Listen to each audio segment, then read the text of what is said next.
Bienvenue à tous les futurs ingénieurs pour ce nouveau décryptage technique.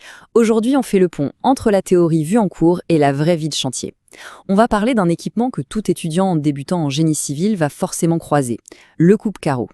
Alors, on pourrait penser que c'est un outil super basique, mais en réalité, c'est une composante technologique absolument clé pour les finitions dans bâtiments modernes. Allez, on s'y plonge. Du coup, la grande question qui se pose sur le terrain, c'est comment on garantit une coupe absolument parfaite? C'est un vrai casse-tête d'ingénierie, parce que trancher des matériaux ultra durs de manière répétitive, hyper efficace, et surtout sans tout briser, ça demande une précision folle. Et c'est exactement là qu'intervient un coupe-carreau bien choisi. C'est la solution par excellence à ce problème, et on va voir ensemble exactement pourquoi. Au menu de cette synthèse, premièrement, le choix de l'équipement. Deuxièmement, les critères techniques à retenir. Et pour finir, on verra les énormes avantages de la coupe à l'eau. On attaque tout de suite avec notre première partie, choisir le coupe-carreau ou comment considérer cet outil comme une vraie variable de votre projet. En fait, sur un chantier, rien n'est jamais laissé au hasard. L'industrie propose une quantité astronomique de modèles différents. On parle de dimensions, de puissance de moteur qui varient énormément. Bref, tout comme on ne ramène pas n'importe quelle grue pour n'importe quel bâtiment, chaque tâche a son équipement dédié. Comprendre ça, c'est vraiment l'étape numéro 1 pour tout bon chef de chantier qui veut organiser sa zone de travail efficacement. Ce qui nous amène logiquement à notre deuxième partie, l'évaluation des spécifications techniques avant de faire venir la machine sur le site. C'est un peu comme une balance en fait. D'un côté, on a les capacités brutes de la machine, sa puissance, sa taille, son poids. Et de l'autre, on a ceux que le matériau exige concrètement. Est-ce qu'on coupe du marbre très dense? A-t-on besoin d'un guidage laser pour un type de coupe spécifique?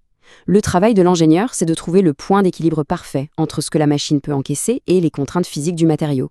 Prenons un chiffre super parlant, 1200. C'est en millimètres. Aujourd'hui, la mode est au carreau très grand format. Donc c'est purement mécanique. Si votre machine n'a pas une capacité de 1200 mm, la découpe de ces grandes dalles est tout bonnement impossible. Ça montre bien à quel point faire correspondre les dimensions est une étape qu'on ne peut absolument pas rater. Et puis il y a la question de l'énergie, 1250 watts. Les moteurs vont généralement de 600 watts pour les petits travaux jusqu'à 1250 watts, voire plus. Et croyez-moi, cette puissance supplémentaire, ce n'est pas juste pour faire joli sur la fiche technique. C'est vital pour trancher de manière fluide dans des matériaux beaucoup plus denses et volumineux. Plus le matériau résiste, plus le moteur doit envoyer du couple. C'est aussi simple que ça. Un autre chiffre intéressant, 45. 45 degrés. Ça, c'est la capacité de biseautage. Certaines bécanes permettent d'incliner carrément la tête de coupe. Sur le terrain, c'est ce qui permet de faire des coupes d'onglets complexes pour que les angles s'emboîtent parfaitement. En génie civil, ce sont précisément ces détails techniques qui font toute la différence entre une finition moyenne et une esthétique absolument irréprochable au niveau des joints. Maintenant, quand on passe à l'action, on se retrouve souvent face à un vrai dilemme de terrain. La coupe à sec ou la coupe humide, avec un système de bac à eau. C'est un choix décisif. Et on se rend vite compte que la méthode humide gagne presque toujours le match quand on parle de qualité et de sécurité. Mais pourquoi exactement? C'est ce qu'on va voir dans notre troisième partie, comment l'ingénierie de la coupe humide vient résoudre nos problèmes pratiques. En gros, utiliser l'eau nous donne 4 avantages majeurs, de vrais game changers. On réduit la poussière, on booste la précision, on prolonge la vie du matériel et on gère la surchauffe. Regardons ça de plus près. Le tout premier point, et c'est loin d'être un détail, c'est la gestion de la poussière. En faisant couler de l'eau pendant la coupe, on empêche les particules fines, notamment la fameuse poussière de silice, de s'envoler.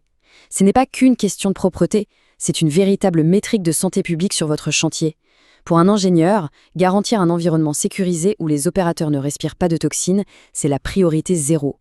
Ensuite, on plonge dans la physique de la précision. L'eau agit littéralement comme un fluide lubrifiant entre la lame et le matériau. En réduisant drastiquement la friction, on obtient une coupe incroyablement nette, même sur des trucs très rigides et très cassants comme le granit ou le marbre. Moins de frottement, ça veut dire moins de vibrations et donc un bord parfaitement lisse et professionnel. Le troisième atout, super important, c'est la gestion thermique. Couper du dur, ça crée un frottement énorme et donc beaucoup de chaleur. L'eau apporte un refroidissement actif qui empêche la lame de surchauffer et surtout de se déformer. D'un point de vue purement gestion de projet, c'est génial, on limite l'usure prématurée et on fait des économies réelles sur le budget en évitant de racheter des disques sans arrêt. Pour conclure cette explication, gardons tous en tête cette règle d'or. Il faut impérativement adapter la machine, sa puissance et son mode de coupe à ce que l'on est en train de traiter. Un bon ingénieur ne force jamais un outil à faire un travail pour lequel il n'a pas été conçu. Alors la question que je laisse à tous les étudiants qui nous écoutent, sur vos futurs chantiers, ferez-vous partie de ceux qui subissent les limites de leur matériel ou bien de ceux qui conçoivent le système parfait pour accomplir la mission? On se retrouve très vite pour une nouvelle analyse.